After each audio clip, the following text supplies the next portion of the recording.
Okay, people, prepare to have your minds blown in the best possible way. And that's all thanks to our super impressive next guest. Her very first book, Beasts of Prey, was an instant hit, becoming a New York Times bestseller. Well, tomorrow, Ayana Gray continues where she left off in the magical epic adventures of Kofi and Ekon. Here we see her cherishing the moment, unboxing copies of her new book, Beasts of Ruin. And we are beyond happy that she gets to spend time with us this morning. So give a massive Monday welcome to this phenomenal and magical trailblazer, also known as New York Times bestselling author, Miss Ayana Gray. Good morning. Good morning, Ayana. Thanks for having me. Oh, anytime. And like I told you during the break, be the perfect lady that you are. I'll be the crazy yelling lady that I am. So we'll just play our parts. But before we get to the new book and celebrating the new book, I have to let you know that the only correspondence I ever have with Netflix ever is when they're suggesting what to watch or telling me that my bill is due. But you have a different relationship thanks to your first book. Explain what I mean to people who don't know.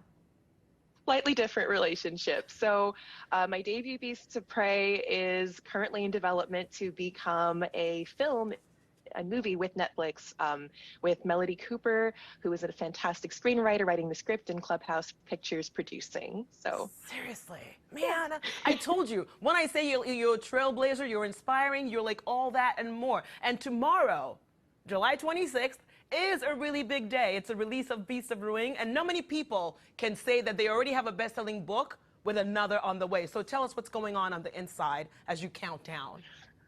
Oh gosh, it's still just a constant feeling of, I feel it's surreal, to be really honest with you. For so long, I just wanted to write a book and just finish a book. And then to now have one published and one coming literally tomorrow is just such a blessing. I mean, it's an out-of-body experience. Listen, you are a blessing. Look how you're glowing. It's not because of the white dress. It's like you have a glow around you like an aura. I don't know what this is, but so this is part 2 of the trilogy, right? Yes. And you left Kofi and Ekon in quite the situation at the end of the first book.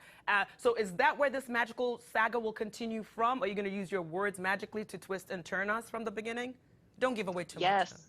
Okay, so Book 1, Beasts of Prey, these 2 kids go into a magical jungle to try to find a monster. They go into this jungle, adventure ensues, nothing goes according to plan. And Book 2 is really the continuation of that adventure, and the 2 of these characters having to deal with the consequences of what they've learned inside this magical jungle. So more monsters, more African mythology, and of course lots of magic. Oh, that's what okay, so first of all, as soon as I saw the 2 characters' names, Kofi and Ekon, I was like, I'm Nigerian, by the way. I said, that sounds Ghanaian. Those are like really well-known Ghanaian names. And then I find out that you went to school. You studied abroad in Ghana at some point, didn't you? Yes. Yes. Is that where you got a little bit of your inspiration with the names and everything, or did you want to name them that before you even went there?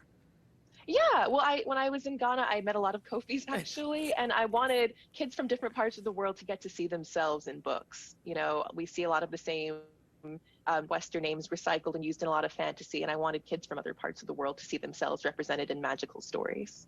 All right, okay, so Ayana, when we do open this book, like on the cover we see ourselves represented, but inside the book there's a map.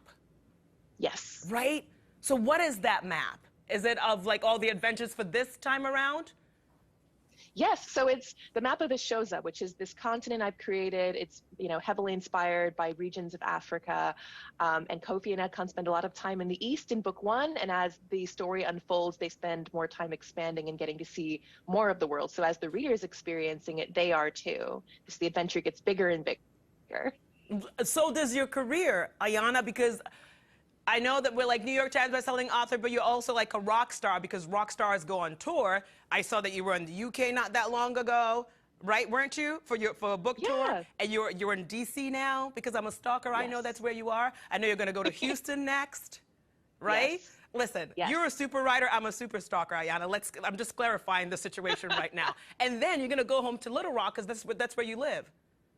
Yes, I'm based in Little Rock, so Houston, Atlanta, and then getting to go home and see my friends and family in Little Rock. Okay, so my question is, because are you turning your property into a mini safari? Because what is this I hear about a baby black rhino? Is that? Oh gosh.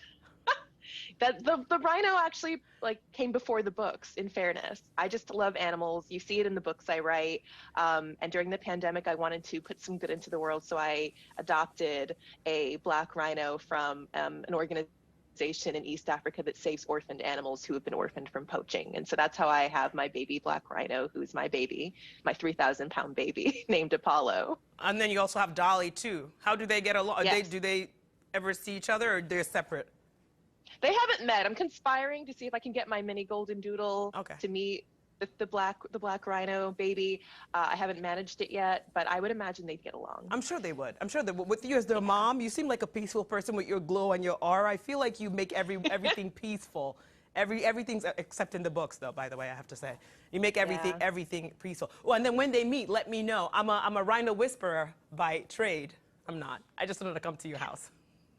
Which I still might, Ayana, just so you know, which I still might. Come on. Really? Come on through. Oh, you know I will, Ayana. You know I will. But first of all, we're all going to be celebrating your success because we are so proud of you. And starting tomorrow by picking up your copy of Beasts of Ruin everywhere books are sold. Congrats, Ayana. We'll see you on Netflix. We see you on bookshelves. We see you everywhere because you're the best. Such a pleasure to meet you. Good luck with everything. Thank you, OG. Thank you so much. Yeah. See you later in Arkansas.